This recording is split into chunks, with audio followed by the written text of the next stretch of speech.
दो आदमी के मित्रता हो जाई।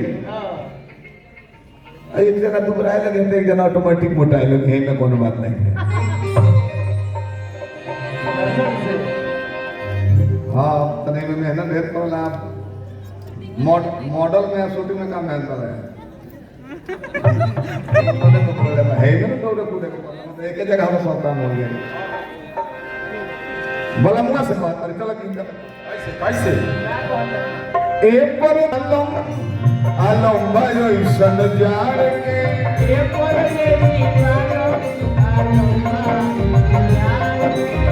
कतन पे नहीं ओढ़ी हिलावे तब हूँ हार के कतन पे नहीं ओढ़ी हिलावे तब हार के ए परदेसी बालम आलम भाई सन जाड़ के कतन पे नहीं ओढ़ी हिलावे तब हूँ हार के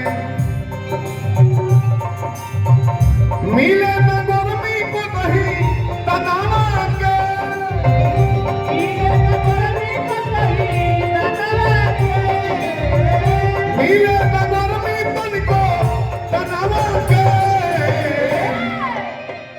लागो तो सर्दी हो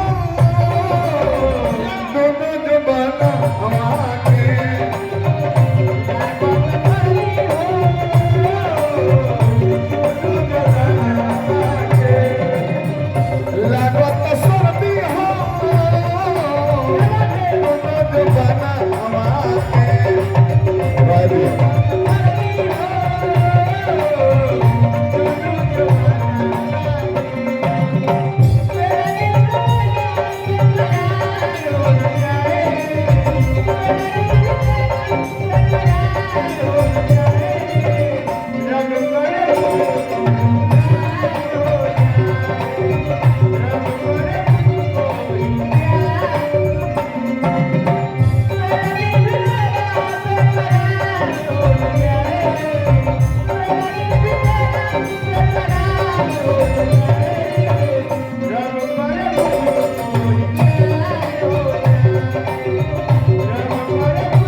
प्रेस बाबा हमारा हजारों हजार पुरस्कार दल बने रानी